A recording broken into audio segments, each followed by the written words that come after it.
عدت کے دوران اگر مرد یا عورت نکاح کر لیتے ہیں تو اس نکاح کی حیثیت کیا ہوگی، اور جب مرد نے بیوی کو طلاق دی ہے تو اس کی عدت کا شمار کب سے ہوگا؟ جب اس نے اس کو منہ سے طلاق دی تھی اس وقت ہوگا، یا جب پیپروں پہ اس نے لکھ کے یا سائن کر کے طلاق کے پیپر دیے اس وقت سے آغاز ہوگا؟ جس عورت کو طلاق ہوئی ہو تو اس کی عدت کتنی ہے، اور جس کا شوہر انتقال کر گیا ہو تو اس کی عدت کتنی ہے؟ عدت گزارنا عورت پر لازم کیوں ہے؟ اسلام نے اس چیز کو لازم کیوں قرار دیا ہے؟ کیوں عورت عدت سے پہلے کسی دوسرے مرد سے نکاح نہیں کر سکتی؟ السلام علیکم، امید ہے آپ سب خیریت سے ہوں گے، اور آپ کو یہ بھی پتہ چل گیا ہوگا کہ اس ویڈیو کے اندر ہم عدت کے بارے میں ضروری باتیں جانیں گے۔ سب سے پہلے آپ یہ بات سمجھ لیں کہ اگر کوئی مرد یا عورت عدت کے دوران شادی کرتے ہیں تو ان کی شادی کا اعتبار کیا ہوگا، اور ساتھ ہی اس سے تعلق رکھنے والی بات کہ عدت کا شمار کب سے ہوگا، عدت عورت کی سٹارٹ کب سے ہوگی۔ تو یہ پہلے بات سمجھ لیں، اس کے بعد عدت کے دوران نکاح کی ہم ڈیٹیل سمجھتے ہیں۔ سب سے پہلی بات یہ ہے کہ عدت کا ابتدا، اس کی آغاز کب کس وقت سے ہوگی؟ تو اس میں یہ بات یاد رکھیں کہ جب اگر کسی مرد نے عورت کو بول کر منہ سے طلاق دے دی، اس کو بول دیا کہ تو میری طرف سے طلاق یافتہ ہے یا میں تمہیں طلاق دیتا ہوں، یعنی کہ اس نے جب اس کو منہ سے بول کر جو بھی الفاظ استعمال کیے، جب اس نے طلاق اس عورت کو دے دی، پیپرز اگرچہ اس کے پاس ابھی طلاق کے موجود نہیں ہیں، یا اس نے ابھی بنوائے نہیں ہیں، ابھی اس نے تیار نہیں کیے، ابھی اس نے سائن ان پر نہیں کیے، لیکن اگر اس نے جب بول کر عورت کو، بیوی کو طلاق دے دی تو طلاق اسی وقت سے واقع ہو جائے گی۔ شرعی اعتبار سے لکھ کر یا سائن کر کے دینا لازمی نہیں ہے، منہ سے بولنے سے بھی طلاق ہو جاتی ہے۔ اگر کسی مرد نے اپنی بیوی کو بول کر منہ سے طلاق دے دی تو وہ شرعی اعتبار سے طلاق ہو جائے گی، اگرچہ ابھی تک اس نے پیپرز نہیں دیے، اگرچہ ابھی تک اس نے رجسٹر نہیں کروائی طلاق، یا اس طرح کا معاملہ جو بھی کرنا تھا، جو بھی قانونی کارروائی کرنی ہوتی ہے، ابھی تک اگرچہ قانونی کارروائی نہیں ہوئی تو اس نے جو منہ سے بول کر طلاق دی تھی وہ طلاق ہو گئی ہے۔ مثال کے طور پر سمجھ لیں کہ اگر کسی بندے نے اپنی بیوی کو منہ سے بول کر طلاق دی ہے جون کے مہینے میں، مثال دے رہا ہوں ایک صرف سمجھنے کے لیے، جون کے مہینے میں، جون کی بالفرض آپ شمار کر لیں ایک ڈیٹ کو، جون کی 1 تاریخ کو اگر کسی مرد نے اپنی بیوی کو منہ سے بول کر کہا کہ میں تمہیں طلاق دیتا ہوں، وہ 1 کا ہو، 2 کا ہو، 3 کا ہو، ٹھیک ہے، اس نے اس کو اپنی بیوی کو 1 جون کو اس نے طلاق دے دی، ٹھیک ہے۔ اب اس کے بعد یہ معاملہ ہوا کہ اس نے پیپرز وغیرہ جو اس کو تیار کر کے دیے ہیں، یا قانونی طور پر جو طلاق ہوتی ہے وہ پیپر بھیجنا، گھر میں بھیجنا، یا جس طرح بھی جو بھی معاملہ کرتا ہے، وہ پیپرز والی کارروائی یا طلاق والے پیپر جو اس کو دینا یا بھیجنا بالفرض یہ اس نے کیا 3 منتھ بعد۔ جیسے جون تھا تو جولائی، جون کی 1 کو کیا تو جون کا پورا مہینہ گزر گیا، جون، جولائی، اگست، سپتمبر کی 1 کو اس نے اس کو دیے طلاق والے پیپر۔ یہ مثال سمجھانے کے لیے صرف دے رہا ہوں، سپتمبر کی 1 کو اس نے اس کو طلاق والے پیپر بھیجے یا طلاق والے پیپر دیے۔ تو اب اس کی عدت کا آغاز کب سے ہوا کہ جب اس نے طلاق والے پیپرز دیے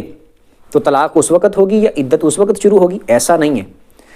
جب اس نے 1 جون کو، چونکہ جو میں مثال دے رہا ہوں، 1 جون کو جب اس نے اس سے منہ سے بول کر طلاق دی تھی، طلاق اسی وقت ہو گئی تھی۔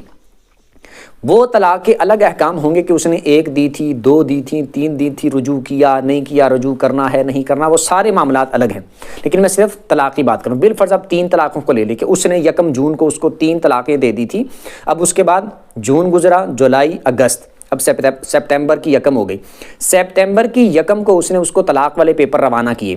تو اب طلاق والے پیپر اگرچہ سپتمبر کی 1 کو پہنچے ہیں، لیکن طلاق اسی وقت 1 جون کو ہو چکی تھی، اور عورت کی عدت بھی اسی وقت سے سٹارٹ ہو چکی تھی۔ اب 3 منتھ درمیان میں گزر گئے، اس میں اب یہ دیکھا جائے گا کہ عورت کو اگر 3 بار پیریڈز والا معاملہ پیش آ چکا ہے تو اس کی عدت مکمل ہو چکی ہے، ٹھیک ہے، کیونکہ اس کی عدت کا آغاز طلاق سے ہونا تھا نا، اور شرعی اعتبار سے جب منہ سے طلاق دے دی گئی ہے تو وہ طلاق ہو گئی ہے۔ تو 1 جون کو جب اس نے طلاق دی وہ طلاق ہو گئی تھی، اس کے بعد جون کا پورا مہینہ، جولائی کا، اگست کا پورا مہینہ گزر گیا، اور سپتمبر کی 1 آ گئی۔ اب اس کو ان 3 مہینوں کے اندر اگر 3 بار پیریڈز والا معاملہ ہو چکا، اور تیسری بار جب وہ پیریڈ سے پاک ہوگی تو اس وقت اس کی عدت مکمل ہو چکی ہے، اگرچہ مرد نے اس کو 3 مہینے بعد یہ پیپرز روانہ کیے ہیں، ڈیورس پیپر دیے ہیں، لیکن طلاق چونکہ منہ سے وہ اس وقت دے چکا تھا، وہ طلاق بھی ہو چکی اور اس کی عدت بھی پوری ہو چکی۔ اب اس کو سپتمبر کی 1 کو اگر طلاق والے پیپر ملے ہیں تو اب اس کا مطلب یہ نہیں ہوگا کہ طلاق والے پیپر اس کو اب ملے ہیں لہٰذا دوبارہ سے پھر عدت گزارے اور پھر کسی اور شوہر سے شادی کر سکتی ہے، ایسا نہیں ہے، بلکہ 1 جون کو جب طلاق دی گئی تو اب 1 سپتمبر ہو چکی، درمیان میں اگر 3 حیض کا وقفہ معاملہ گزر چکا تو عدت اس کی پوری ہو چکی۔ اب اگر وہ آگے کسی اور شوہر، کسی اور مرد سے شادی کرنا چاہے تو اس کی شادی ہو جائے گی، نکاح بالکل درست ہوگا۔ اس کو یہ نہیں کہیں گے کہ اس نے عدت کے دوران نکاح کیا ہے، بلکہ یہ کہیں گے کہ عدت پوری ہو چکی اور اب وہ جو اس کا نکاح ہوا ہے، جو شادی ہوئی ہے، وہ بالکل درست اور جائز ہوئی ہے اور پوری شریعت کے مطابق ہوئی ہے، ٹھیک ہے، ایک بات۔ دوسری بات یہ ہے کہ اس نے مثال کے طور پر شوہر نے اس کو طلاق دی 1 جون کو، اور اس نے جون کے مہینے میں ہی شادی کر لی، تو اب کہیں گے کہ اس نے عدت کے دوران شادی کی ہے، ٹھیک ہے، وہ پیپرز کے ذریعے دی ہو طلاق یا منہ سے بول کر دی ہو۔ اسی طرح اس نے 3 پیریڈز والا معاملہ اور مدت گزارے بغیر اس نے اگر شادی کر لی ہے تو پھر بولیں گے کہ اس نے عدت کے دوران شادی کی ہے، پھر یہ بولیں گے کہ اس نے نکاح جو کیا ہے وہ غیر شرعی کیا ہے، اس کا نکاح ہوا نہیں ہے، ٹھیک ہے۔ اب یہ بات جو میں ساتھ کر رہا تھا کہ عدت کے دوران نکاح کا حکم کیا ہوگا، تو عدت کے دوران نکاح ہوتا ہی نہیں ہے،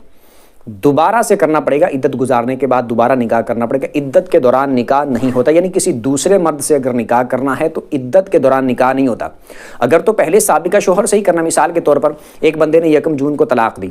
اب عورت کی عدت چل رہی ہے، عدت کے دوران اگر وہ رجوع کرنا چاہے تو رجوع کر سکتا ہے۔ اگر ان کا نکاح ختم ہو چکا تھا، مطلب کہ اس نے طلاق بائنہ اس کو دی تھی، تو طلاق بائنہ کی صورت میں بھی وہ عدت کے دوران دوبارہ نکاح کر سکتا ہے، ٹھیک ہے، رجوع بھی کر سکتا ہے، دوبارہ نکاح بھی کر سکتا ہے، جس کو تجدید نکاح بولتے ہیں، وہ بھی کر سکتا ہے عدت کے دوران، پہلے شوہر سے ہی جس کے نکاح میں پہلے سے تھی۔ لیکن کسی دوسرے مرد سے جب اس نے شادی کرنی ہے تو پھر ایسی صورت میں معاملہ یہ ہوگا کہ عدت کے دوران اگر واقعی عدت اس کی چل رہی ہو، جس طرح کہ میں نے بتایا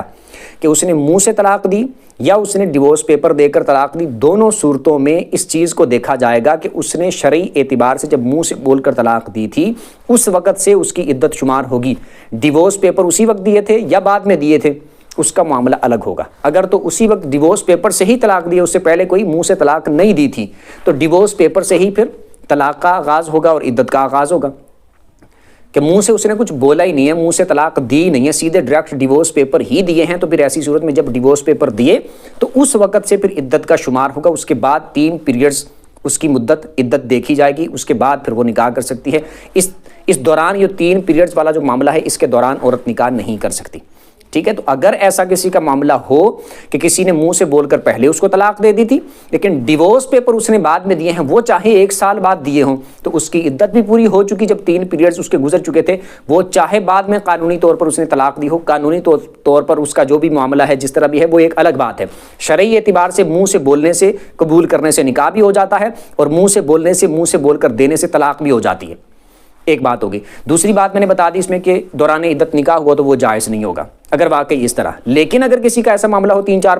بار میں نے بتا دیا کہ اگر ایسا ہو کہ منہ سے بول کر پہلے دے دی تھی، ڈیورس پیپر بعد میں دیے ہیں، تو منہ سے بول کر جب دی تھی اس کے بعد اگر عدت کی مدت گزر چکی ہے تو وہ عدت پوری ہو چکی ہے۔ اب چاہے اس نے آج کے دن 3 پیریڈز یا 3 مہینے یا 3-4 مہینے گزرنے کے بعد اس نے ڈیورس پیپر دیے ہیں، لیکن منہ سے بول کر 3-4 مہینے پہلے دے دی تھی، تو اب ڈیورس پیپر آئے ہیں، اب عورت کی عدت پوری ہو چکی ہے، اب وہ کسی دوسرے مرد سے نکاح کرنا چاہے تو کر سکتی ہے، ایک بات۔ دوسری بات یہ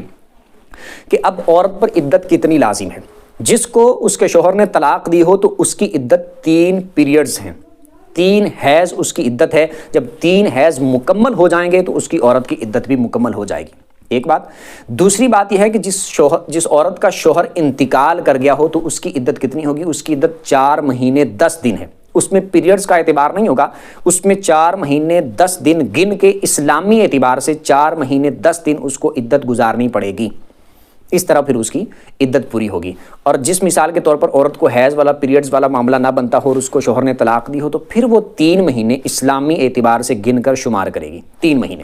اس کی اس طرح 3 مہینے عدت ہوگی۔ پھر اس میں آگے اور بحث بھی ہے کہ وہ مثال کے طور پر مرد نے طلاق دی، اس کو وہ ایک ڈیٹ کے علاوہ تھے دن، تو پھر وہ مہینے کس طرح شمار کرے گی؟ تو پھر وہ گن کے پورے دن شمار کر لے گی، یعنی کہ 90 دن۔ جس کو پیریڈز نہ آتے، جس کو پیریڈز آتے ہوں تو اس کا پیریڈز کا ہی اعتبار ہوگا، اور جو طلاق وہ ہے جس کا شوہر انتقال کر چکا ہے، بیوہ جو ہوگی، تو اس کا اعتبار پیریڈز کے ذریعے نہیں ہوگا بلکہ اس کو پورے دن کرنے پڑیں گے، یعنی 4 مہینے 10 دن اسلامی اعتبار سے، ٹھیک ہے۔ یعنی اگر ہم اس کو لے کے جائیں اس پہ، جیسے شوہر نے شوہر کا انتقال ایک ڈیٹ کے علاوہ کس دن ہوا تھا، تو پھر اس کو اگر ہم دن شمار کریں تو دن اس طرح شمار کریں گے کہ وہ 30 دن اگر ہر مہینے کے ہم اس طرح شمار کریں تو پھر اس اعتبار سے کتنے بن جائیں گے؟ یہ 4 مہینوں کے بن جائیں گے 120 دن، اور 10 دن اوپر ڈالیں تو 130 دن بن جائیں گے۔ اس طرح عورت اپنی عدت گزارے گی۔ اب اگلی بات یہ ہے کہ عدت گزارنا لازمی کیوں اسلام نے قرار دیا ہے؟ لازمی بہت ساری اس کی وجوہات ہو سکتی ہیں، بہت ساری اللہ کی طرف سے اس کی حکمتیں ہو سکتی ہیں، ان میں ایک مین وجہ یہ ہے نسب کی حفاظت، کہ جس شوہر نے اس کو طلاق دی ہے تو اب ان دونوں کے درمیان باہمی تعلق قائم ہوا ہوگا، تو اس صورت میں ہو سکتا ہے کہ عدت سے اس نے طلاق تو دے دی ہے یا اس کا انتقال تو ہو گیا ہے لیکن چونکہ باہمی تعلق قائم ہوا تو ہو سکتا ہے کہ حمل ہو جائے، وہ چاہے 10 دن بعد ہو جائے، مہینے بعد ہو جائے، 2 مہینے بعد ہو جائے، تو وہ ظاہر ہونے کے چانس ہیں۔ اس وجہ سے شریعت نے عدت رکھی ہے تاکہ اگر کوئی حمل والا معاملہ ہو تو وہ ظاہر ہو جائے۔ یہ اس لیے، اس کے علاوہ بھی بہت ساری حکمتیں ہو سکتی ہیں۔ تو جیسے آج کل کے جدید لوگ اس طرح کی باتیں کرتے ہیں کہ چونکہ آج مشینری سسٹم ہے، چونکہ آج پتہ چل جاتا ہے اگر کوئی ایسا معاملہ ہو حمل والا تو وہ آپ چیک کروا سکتے ہیں اور پتہ چل جاتا ہے آپ کو کہ ہے یا نہیں ہے۔ تو چونکہ مشین کے ذریعے سے یا پھر اس طرح سائنس کے ذریعے سے آپ پتہ کروا سکتے ہیں، یعنی ڈیجیٹل دور ہے تو مشینوں کے ذریعے آپ اس طرح پتہ کروا سکتے ہیں ڈاکٹر سے، وہ ٹیسٹ وغیرہ کر کے پتہ چل جاتا ہے، ٹیسٹ کرتے ہیں تو پتہ چل جاتا ہے کہ ہے حمل یا نہیں ہے، تو پتہ چل جاتا ہے۔ تو لہٰذا وہ اس طرح کے باتیں کر رہے ہوتے ہیں اس طرح کی کہ لو جی چونکہ پتہ چل جاتا ہے تو لہٰذا عدت کا کوئی معاملہ نہیں ہے، عدت تو ختم ہو چکی، مطلب کہ ہے ہی نہیں، عدت گزارنا لازمی نہیں ہے، کیونکہ انہوں نے ایک چیز کو سمجھا ہوا ہے، بولتے ہیں چونکہ اصل اس میں نسب ہی تھا کہ اس طرح کا حمل والا معاملہ تو عورت کو نہیں ہے، تو چونکہ ٹیسٹ کے ذریعے سے پتہ چل جاتا ہے کہ نہیں ہے، اور جب پتہ چل جائے کہ نہیں ہے تو پھر عدت گزارنا لازمی نہیں ہے ان کے نزدیک، لیکن ایسا ہرگز نہیں ہے۔ عدت پھر بھی عورت کو گزارنی پڑے گی، اگرچہ ٹیسٹ کے ذریعے پتہ چل جاتا ہے، اگرچہ جو کچھ بھی معاملہ ہو جاتا ہے، پھر بھی کیونکہ شرعی اعتبار سے عدت لازم ہے تو جتنا مرضی پتہ چل جائے، چاہے جو کچھ مرضی ہو، پھر بھی طلاق یافتہ پر بھی عدت گزارنا ضروری ہے اور بیوہ پر بھی عدت گزارنا لازمی ہی ہوگا۔ یہ ایک وجہ، مین وجہ ہے نسب کی حفاظت اور یہ معاملہ، لیکن اس کے علاوہ بھی اللہ تعالیٰ کی طرف سے اللہ کا کیونکہ حکم بھی موجود ہے، اللہ کے رسول کا حکم بھی اس پر موجود ہے، اور اس کے علاوہ اس میں کون کون سی حکمتیں ہوں گی، کیا وجوہات ہوں گی، اللہ اور اس کا رسول بہتر جانتے ہیں۔ تو ہمیں چونکہ عدت گزارنے کا حکم ہے لہٰذا ہم اسی عمل کو باقی رکھیں گے، اسی حکم کو باقی رکھیں گے، اور عدت گزارنا طلاق یافتہ کے لیے بھی لازم ہوگا اور بیوہ عورت کے لیے بھی عدت گزارنا لازمی ہوگا، اگرچہ ٹیسٹ کے ذریعے سے پتہ چل جاتا ہے کہ حمل والا معاملہ ہے یا نہیں ہے، اس کو عدت لازمی طور پر گزارنی پڑے گی۔ امید کرتا ہوں اچھے طریقے سے سمجھ آ گئی ہوگی، پھر بھی اس میں سے اگر آپ کو کوئی بات سمجھ نہ آئی ہو تو کمنٹ پہ اپنا سوال پوچھ سکتے ہیں۔ ویڈیو جس کو اچھی لگی ہو ویڈیو کو لائک کر دیں، چینل کو سبسکرائب کر دیں، بیل آئیکن پر پریس کر دیں تاکہ جو بھی دینی مسائل پر ویڈیو اپلوڈ اس کا نوٹیفیکیشن آپ کو مل جایا کرے۔ اگلی ویڈیو تک کے لیے اجازت دیجیے، اللہ حافظ۔